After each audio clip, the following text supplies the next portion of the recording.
Well, thank you very much for being here and for all of your participation today at the conference. So I'd like to ask you, what are some of the linkages between terrorism and international crimes?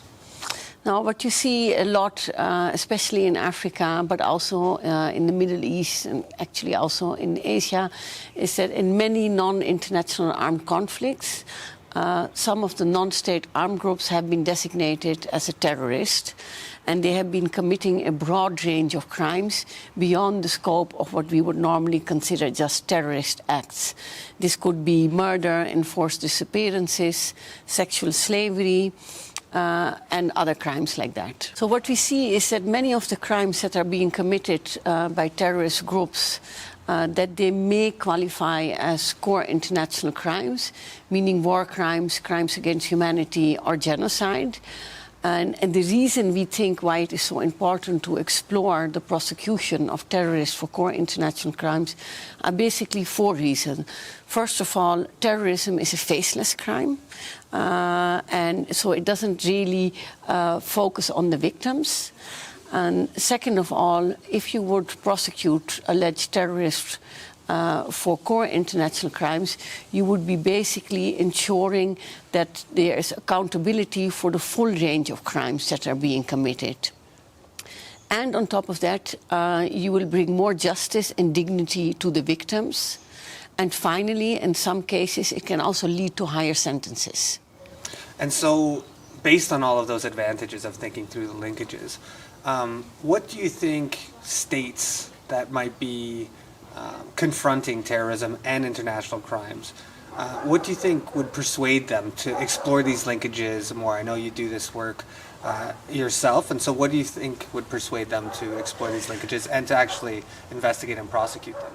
No, I think it's actually twofold. There's one more, the political element to it, and for a lot of politicians, there are reasons not to see them as war criminals, and they rather only want to see them as terrorists. So it makes it a bit more harder to convince politicians to actually pursue this line of prosecution. But I do think if you look at the criminal justice actors, that they are much more open to prosecute crimes for terrorists for core international crimes. But it would require resources, it would also require training and a better understanding between the linkages between these types of crime. It isn't always that easy to prove these kind of crimes. Yet at the same time, there are several countries, especially in Europe, which have been gaining quite some experience with prosecuting these crimes, and other countries can learn from this and benefit from the experience they have gained in the last 3 to 5 years on this topic. And I just wanted to follow up on something that you mentioned. You kind of suggested that there are challenges that are political in nature, and then there are some challenges which are legal in nature. Yes. And I just wondered, is there one particular challenge that needs to be overcome? Is it the political challenge of the way we talk about terrorists versus war criminals, or is it really the investigations and the actual legal work behind cases and trials? No, I do think you really have to make sure that you have a proper legal framework in place. Without that, there can't be any prosecutions. And I think a lot of improvements can be made in different countries in this area. And the first one is quite obvious. Everyone will say you need to implement and ratify international conventions, but it's more than that. It's also establishing universal jurisdiction. It is, for example, removing statute of limitations. It is also improving cooperation. So at many different levels, small steps need to be taken to improve the legal framework. And then the second step is going to be the prosecutorial strategy.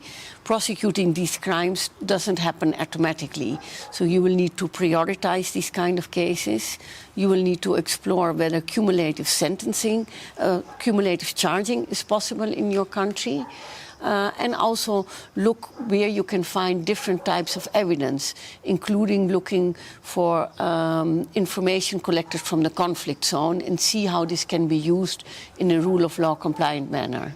So even in states that have very robust legal frameworks to deal with international crimes and counterterrorism, we have seen allegations that defendants' rights have been violated and that fair trial standards have not been followed. I'm thinking of the United States with Guantanamo Bay as just one particularly famous example. And so I wonder, one, what can be done to ensure that in terrorism and terrorist-related prosecutions, defendants' rights and fair trial standards are upheld, and how important is upholding those rights and fair trial standards to the effort to counter terrorism?